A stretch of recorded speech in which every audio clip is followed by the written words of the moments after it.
Hey, yo everyone, Andrew here, bringing you another video review.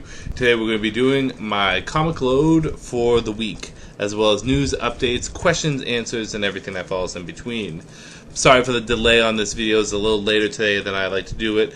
Main reason is because my webcam that I'm using right now is not working with my computer. Don't know why. So I'm using my wife's computer right now. So God bless her for letting me do it. So with that said, it's not going to be that long of a video, or at least I don't think it will be. Wasn't an incredibly big week for comics, at least size-wise for me. Not much news and updates going around that I can think of off the top of my head. And then I know I was going to get back to do the Andrew Cutter Battle Royale, but I completely forgot. I'm not going to lie. So with that said, we might as well start where we always start, with a little bit of Batman in our lives, with Detective Comics issue number 936. So where we last left off, this new military group that kind of dresses up like Batman show up, because they're the best cosplayers around, at least of Arkham Knight, but that's neither here nor there. And they beat up Batman. Yeah, sure, he takes a good 100 of them out, but eventually numbers do overwhelm the Bat God, and he is taken out like that. We don't actually see much of Batman in this, just recorded film of him getting defeated. While this is going on, Batwoman is basically debating on where she belongs in the world. Should she be with Army? Should she be with her dad? Should she be with the Bat Team, the Bat Family? And yeah, she calls up Renee Montoya and bothers her with this. Renee is basically like, yo, girl, I'm busy online playing video games, and you call me up at 12 o'clock at night and you don't even want to get back together? She doesn't really say that, but for the most part, Renee is not too happy because it's just general vagueness. But don't worry, that doesn't last long. Eventually, Batwoman is called to the big clock tower that they're in, the Belfast, I think they call it, and is basically alerted to what's going on. And while this is going on, she decides to bring someone into the group to help them out. Now, is this a good move or a bad move? Well, you're just going to have to wait and see. Good, bad, whether or not you should get it. Detective Comics is honestly one of the best comics that have come out of Rebirth, along with Green Arrow. I think this hits the nail so right with everything, from the characters to the dynamics, to the relationships, to the tension, to the overall story. And the story isn't anything that we haven't seen before. Some kind of shadowy figure is controlling this elite militaristic group, and Batman has to go up against them, and he's using his allies. But the way it's being done here is just kind of fun. Just plain flat, simple fun. I liked how this focused a lot on Batwoman. We got a good balance in the last issue, but this issue is really focusing on Batwoman a lot, and rightfully so. Cat Kane is one of the more interesting characters to show up in the DC universe in the past 10, 15 years. And what I particularly like about Cat Kane is the fact that she isn't like a replacement wannabe. I find it interesting right now that Marvel is doing a lot of things where they're mixing up their characters, like, making Sam Wilson Captain America, or Amadeus Cho, is now the Hulk, or, you got Jane Foster as female Thor, or now you're going to have female Iron Man, or teenage female Iron Man, and then, all these characters are being changed, and the reason why they're introducing these characters are to mix things up. Why do we need to replace the original characters to bring in these new characters? And I think Batwoman is a testament that you don't need to do that. Batwoman is exactly that, a character that kind of pushes the boundaries of what comic book characters usually are. She is a female Batman who is lesbian. And we didn't have to replace Batman to get this fantastic character that we've had. And I kind of wish Marvel would do that, because we have female Wolverine, female Thor, different Captain America, although Steve Rogers is back, a female Iron Man, a different Hulk, and it's all just for diversity's sake, maybe? It's working, don't get me wrong. I like X-23. I like Miles Morales. I like Sam Wilson, although I'd rather have him be Falcon. But the fact of the matter remains is I think DC does a very good job at that with Batwoman. And I'm giving a lot of praise to Batwoman because she deserves it. On a whole, this is a 5 out of 5. Pick this up. Great issue. Moving on to Action Comics. I can sum this up in just basically one statement. Superman and Lex Luthor versus Doomsday. And that's basically it. It's just that one big fight between the three of them. Clark Kent kind of gets involved. It's more of Lois and John kind of going, oh no, what could happen to Daddy? That's basically it. I do enjoy the fight itself for what it is. No holding back, full-on punches, some great Lex moments, but I would have liked to see more progression of the story outside the actual fight itself. On the whole, Action Comics steadies along as a good read. I still think it's better than Superman and more entertaining than Superman. Out of the two Superman titles, I will give this a 3.5 out of 5. The art is pretty good, too. Wonder Woman issue number 2, starting up the Wonder Woman Year 1 story arc. So, the odd number of Wonder Woman issues are going to be the story that's going on, the lies or truth story, and then the even numbers are going to be her origin Year 1. At first I was kind of like, why are they doing this like this? Doing like one issue this story, one issue that story. But at the end of the day, it really doesn't matter because you're still getting one issue a month with that story and one issue of the month with this story. It's almost like Wonder Woman is basically separate titles. So for those of you that don't like this, just think of it this way. Odd numbers is Batman. Even numbers is Detective Comics. Think of it like that, like as a separate book. But Year 1 basically tells the origin story of Wonder Woman, or at least it starts it off. And it hits many of the same cues. Like, Wonder Woman is a child of Themyscira.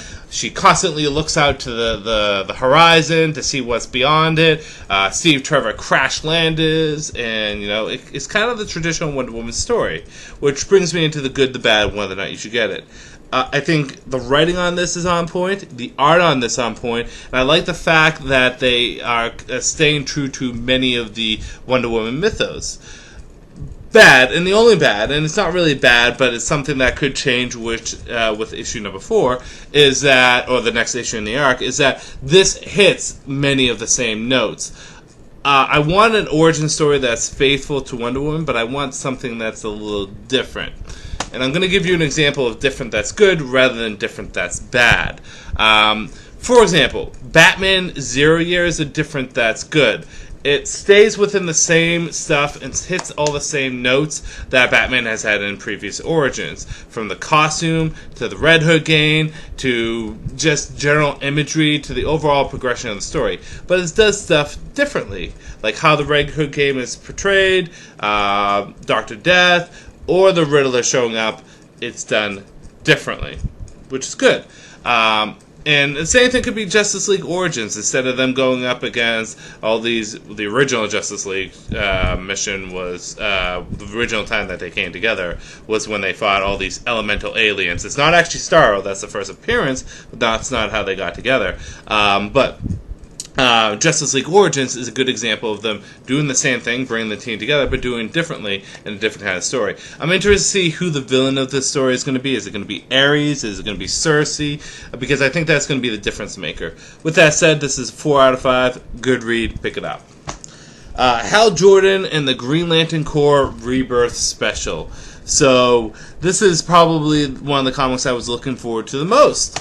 Why? Well, everyone has their favorite Green Lantern. Some people like Guy Gardner for his brashness and his cockiness and the comedicness that comes from him. Some people like Jon Stewart because of the TV show and the popularity that he gained with that. Some people like Kyle Rayner because that was the Green Lantern that they read and grew up on. Some people like Simon Baz because of his new freshness, along with Jessica Cruz. And some people like Alan Scott because of the traditional Golden Age feel of him, or the fact that he was part of the Justice Society. Whatever your reasons for like of those lanterns is perfectly fine. But my favorite lantern is the man himself. Yes, we're talking about Hal Jordan.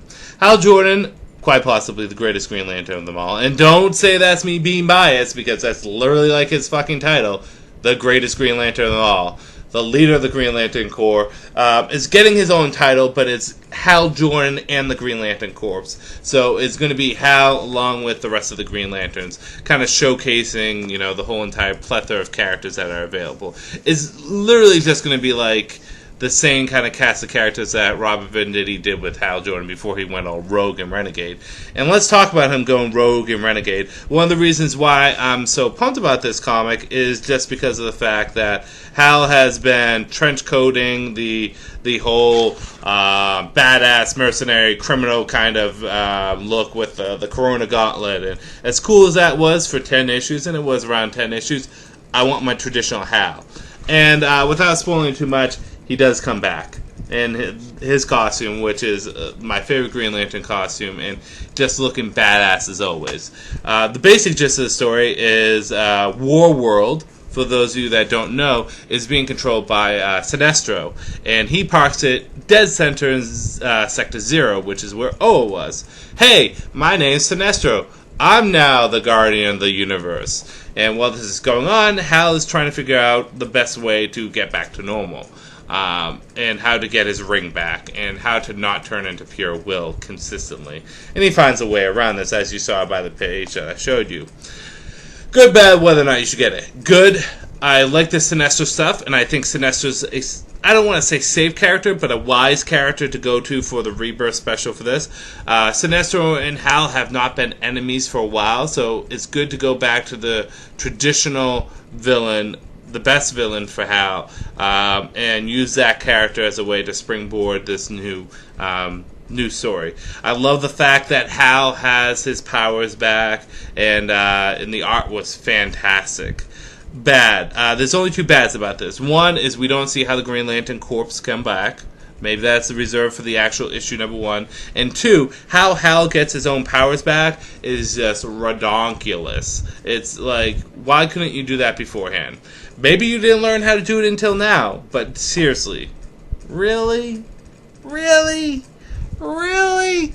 It would have been better if they found like a different way for him to come back. Like the Green Lantern Corps come back and his ring flies over to him. I know it sounds simplistic, but it's, I think, a little bit better than what was done here.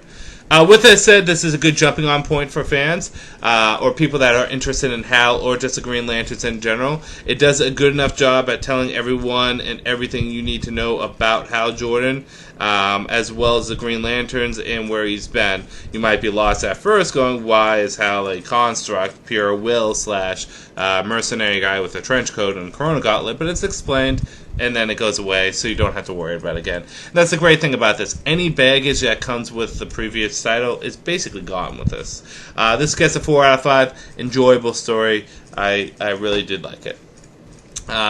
Next is Flash, issue number 2. So basically Barry's friend, whose name escapes me, my bad. My friend, Detective August Hart. There we go. August Hart now has speed powers. Good for you, mate. Now you can be the villain in Season 3 of Flash, seeing that they're doing, again, another speedster. Well, we don't know that, but we know that there's at least going to be another speedster. But anyways, August Hart now has the ability to go wicked fast. Wicked. You can tell I'm from Boston. And Barry's doing the best he can to train him. August is, of course, kind of, that new superhero that thinks, hey, we have superpowers, we should do everything we can, anytime we want, to help out people. And Barry basically says, yo, dude, back up. There's rules to this game. Like, you can't just abuse the powers like that. You got to be smart about this. And while this is going on, there is a new, fantastic Speed Force storm, and it starts hitting people. So I guess Mr. August Hart is not the only one that gets Speed Force powers. Good, bad, whether or not you should get it.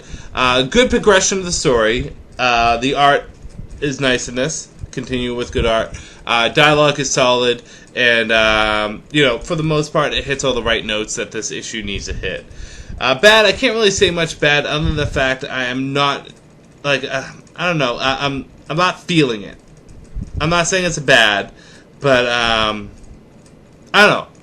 I kind of was hoping with this title that we get to see a little bit more Iris, see a little bit more Wally, and I'm talking about New 52 Wally, see how he gets his powers and how he's going to utilize them, how he becomes Kid Flash. I think this was a golden opportunity for them to do something like that. But with that said, it's not a bad issue. I'm going to leave it at that 3.5 mark. Enjoyable, pick it up. I just wasn't blown away by it. let's talk about the issue that I was looking forward to the most this week, and that was Nightwing Rebirth Special. So my boy Nightwing is back in the blue. And as much as red is my favorite color, Nightwing should have never went to red. It makes sense, you know. Robin wears red, Nightwing is an evolution of Robin, and he should wear red. But let's be honest, it should have always been blue. Now, not to say that this costume is perfect, it looks really good. I just don't like the flashy blue that's on his boots. And saying that, this comic basically gives a rundown of Nightwing and how he's got his identity back and how he's going to tackle on the Court of Owls and all that fun jazz. And it basically ties everything together from the Grayson story and also the Robin War story and kind of moves things forward. With that said, there's not too much to say about this issue. I think it did a solid job at reestablishing Nightwing, reestablishing Dick, and it did a solid job at kind of tying up loose ends. But it doesn't do much in progression of story. And what I mean by progression of story is you kind of know where Nightwing's going, but where is he really going? We know he's going up against the Court of Owls, but how is it going to go down and all that fun jazz? The only other thing I don't like is Lincoln March is in this, and they totally, knock him out. It takes credibility away from him. But, Arnold, fun, enjoyable, pick it up. I'll say this is a 4.5. Next is New Superman, issue number 1. This is one of the new titles coming out of DC, and I like this cover better than the other one. The other cover was him floating in the air and holding a 1. Now, you're going to have to hold on because I am not good at remembering names of new characters. Let's see if I can... It's definitely a CC name, like Clark Kent, only a little different. It's obviously a Chinese name, but let's see if I can find it. And I really should have came more prepared. What is your name? Here we go. Oh no, it's a KK name. Kong Kenan. And I hope I said that correct. Basically, Superman's power gets dispersed throughout the world, and they channel this power, and basically the Chinese government wants to make their own Superman. This guy right here is kind of a dick. He's a bully. He steals people's money. He takes credit for things that he shouldn't take credit for. He's kind of a dick. And while this is going on, the government's like, hey, you know what we could use? Dicks. Lots of them. So the Chinese government takes him in and basically turns him into the new Superman. And we also get an appearance of Chinese Batman and Chinese Wonder Woman. No, I'm serious. It's Chinese Batman and Chinese Wonder Woman. Good, bad, whether or not you should get it. Good is, I think this does a very good job of establishing the character, establishing kind of the feel and tone of the comic, as well as giving an origin story for the character. This isn't a 4-issue story arc where the character is going to try to figure out who he is, and at the end of issue number 4, he becomes the new Superman. No, it's pretty clear in the comic he becomes the new Superman, at least towards the end of issue number 1, which is where it should be. I think the art direction is really good, and I don't know who the artist is. Bago Davacic. I probably brutalized that, but the art direction is pretty good. The inner dialogue is pretty good, and I kind of like the new character. He has a little bit of a charm to him, despite the fact that he's kind of an ass. Bad, not really, other than we have Chinese Batman and Chinese Wonder Woman. Batman looks good. I'm not feeling the Wonder Woman. And I like the fact that it's the Batman, but I don't like the fact that it's the Wonder Woman of China. I don't know. But in saying that, this was actually a really surprising book. I don't know if I would give it a 5 out of 5, but I'll give it a 4.5. It was fun to read. Moving on, last of the DCs are Earth 2 Society, issue number 14. Boy, am I starting to care less and less about this book. Not that it's bad, it's just like, dude, when is it coming to the end? Basically, the Earth 2 Society has a choice of bringing the old world back and risking it all, or just keep on this world going, doing things well. While this is going on, Ultra-Human attacks and all that jazz. I think the characters in this is good, and I enjoy kind of the idea of the fact that they can bring back Earth 2 to what it was, but I just want resolution to this book. I don't know, it's dragging. I don't want an Ultra Humanite story. I kind of want them to restore the old Earth and kind of, whitewash the whole entire thing, because them destroying Earth 2 was the stupidest idea DC could have done, because this comic isn't as fun anymore. So yeah, 2 out of 5. Conan the Slayer, issue number 1. Do you know I'm a big fan of Conan? I love Red Sonja, but Conan has a special place in my heart. Maybe because he is a dick, but because he's like a charming dick. Like Worf from Star Trek. Yeah, he's like Worf. No, not at all. But anyways, I've been reading a lot of Conan comics. I'm currently reading the original Kurt Busiek series, which has about 50 issues. And then there's Conan the Avenger, King Conan, Conan the Chimerian. How do you say, Chimerian? There's tons of them. The cool thing about the Conan books is that the writers can do their own stories, but legally they have to tell stories that were originally done with the original books for Conan. So that's always kind of an appeal to Conan, because it's kind of like the definitive Conan. It's telling the original stories, showing that those are canon, but telling new stories. So that's pretty awesome. It's definitely something that Conan has over Red Sonja, because Sonja didn't really have too many stories. She vaguely showed up in some of the original works, but her real first appearance was in the Marvel Conan comics. In saying that, Conan the Slayer starts off pretty solid. Conan kills a bunch of people, gets captured, and convinces them to free him. And it's bloody, it's gory, it's pretty messy. I'm going to give this, without revealing too much, 4 out of 5. Pretty standard status quo with how you start the story, but, and I don't know if this is one of the adapted stories, really fun, and a good jumping on point for Conan. So, yeah.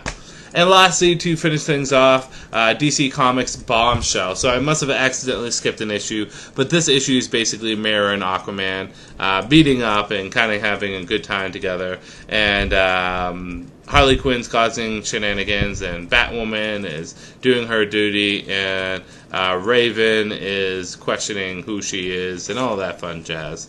I'm not going to give this a rating, because Bombshell is just a fun read. If you enjoy stuff set in the 1940s and focuses on the heroines of the DC universe, this is a good adaptation to you. Out of all the female hero adaptation things, I think this is definitely the most enjoyable.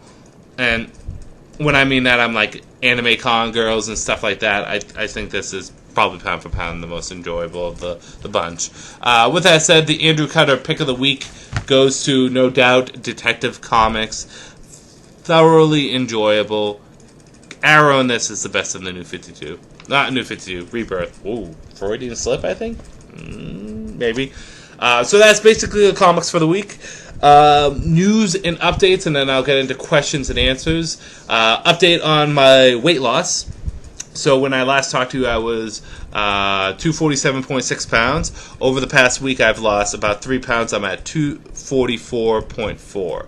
So, hey, progress. I need to continue that progress, but progress. And it goes back to the philosophy that I have, other than working out, is just eating right, but eating consistently right, and catching myself when I'm doing stupid stuff, because I do stupid stuff from time to time. So, gonna hopefully continue that, keep things going on that end.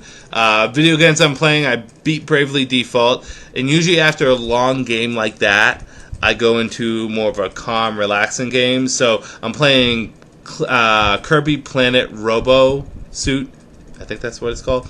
Really fun, really relaxing, and really enjoyable.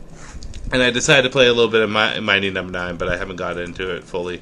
Still watching a lot of DS9. Just watched the episode Visitor, which is one of the most powerful episodes of the series. And I don't think a lot of people would think that, but I do, because I'm a father, and I kind of get the feeling of what's going on in the episode. But I don't think you guys really care for me to talk about DS9. But yeah, any other updates that I can think of? Nothing really on the video game front. We did the wait. Yeah, that's about it. It's kind of a slow week when it comes down to this stuff, other than Pokemon Go and me playing a lot of it. Outside of Pokemon Go, I've been playing a lot of Pokemon Go. It's an incredibly fun game. I'm trying not to commit too much time to it, but my wife does think that I do play too much. She actually sat down and she's like, "Can you explain Pokemon Go to me?" And I'm like, "I can try, but I don't think you want to." I'll even show you what I have right now. So, not that much of a big team. You can't really see it. My best is Pidgeot. You got Drowsy, Jinx, Raticate, Dratini, Charmander, Squirtle, Vaporeon.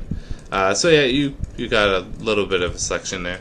But fun game. I don't like the fact that my boy Charmander is not a Charizard because they're incredibly hard to find. But I mean, it's like the first version of the game. And I got promoted at work, so I'm moving to a larger position, pays more responsibility. But I'm excited. This came out of nowhere because the person from that position got promoted, so I'm taking their spot. I had to throw for it, but I got in. It's definitely an opportunity to make more money and a better living for my family. So I'm really pumped for that. But yeah, with that said, let's get right into those questions and answers. Not many going on here. Only 5 comments that happened last week. But start things off. Al Batman 22, thanks for the reviews. They're helpful questions. Which fictional characters do you think have the most willpower? I think Hal has the most willpower. Are we talking about DC Comics? Or are we talking about like all fictional? Because that's going to take a lot of time. In all fiction, Hal Jordan, Goku. I would say Harry Potter has a lot of willpower. I mean, you gotta think of it. Like, he's an idiot when it comes to spells, but somehow he always wins. Luke Skywalker has a ton of willpower. I'm trying to think off the top of my head. Outside of comics. Yeah, let's just go with those. I think those are some pretty willfully strong people. I mean, obviously you can say like Superman, Batman, or anyone like that, but I think if we're looking at diversity, let's go with them. What do you like about Scott Snyder's interpretation of Batman in comparison to Grant Morrison's interpretation? It's kind of interesting because the things that make them different are the things I like about both of them. Grant Morrison does very much the iconic look of the iconic kind of idea of Batman and the Bat God, like him always being able to solve the problem and being one step ahead of everyone. That's not the only thing that Grant does, but that's one of the strongest things Grant does. Batman outthinks everything. He even outthought Darkseid.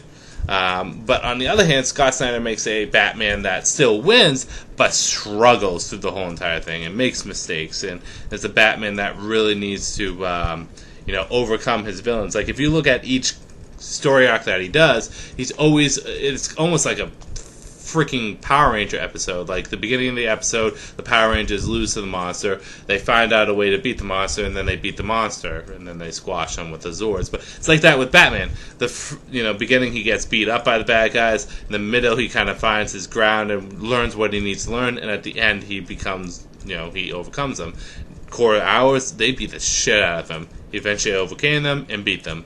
Death of the Family, Joker beat the shit out of him psychologically. Overcame him, beat him. 0 Year, the Red Hood game, beat the shit out of him, overcame them, became the Batman, and beat them.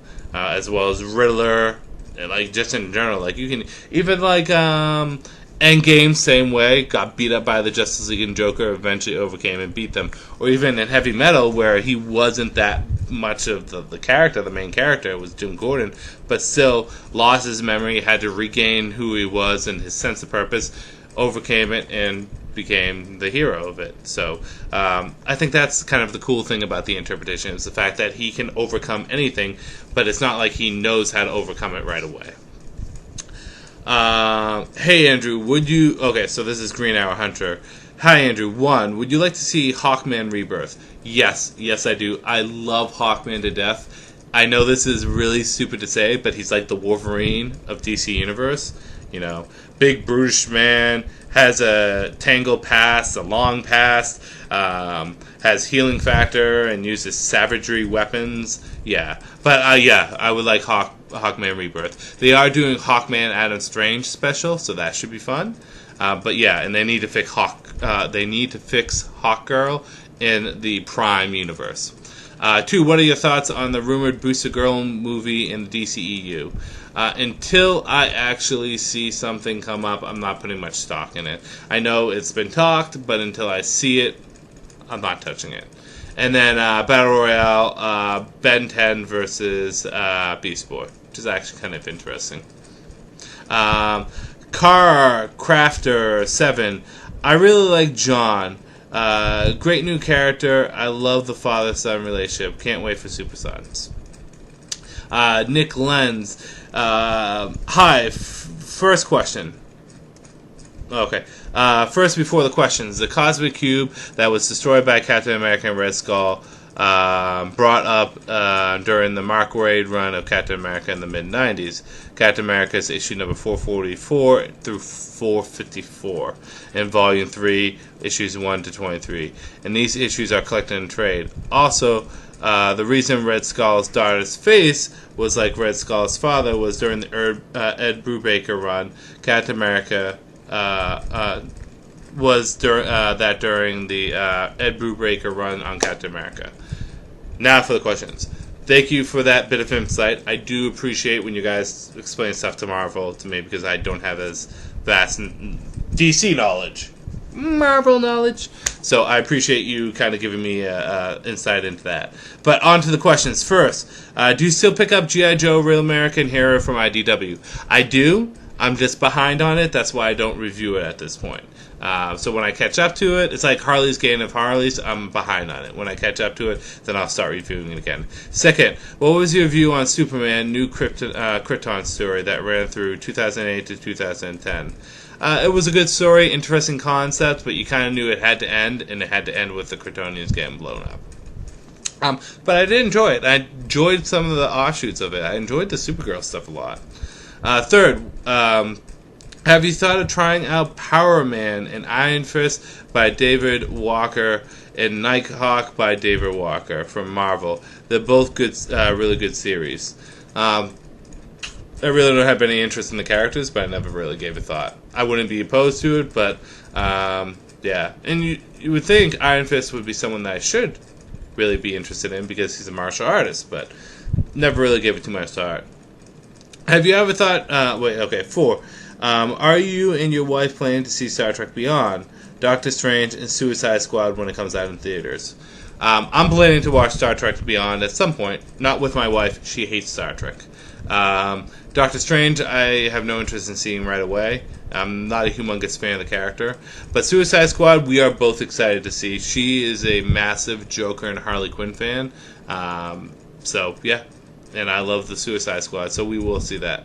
And fifth, what's your most favorite and least favorite writer for Wonder Woman, respectively? I don't know if I have a least favorite writer. Favorite's a tough one.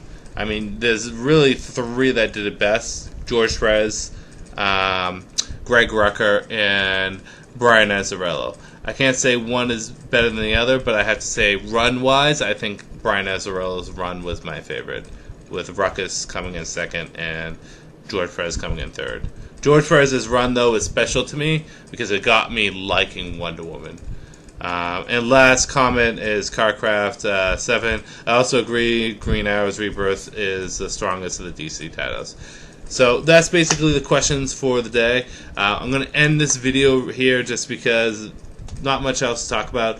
And I think next week is going to be a big week, so we'll definitely have more to talk there. If you have any questions or comments, please post them down below. I love answering questions and talking in comments. I love the interaction. That's the most important thing to me about the reviews. So with that said, this is Andrew saying peace out for now.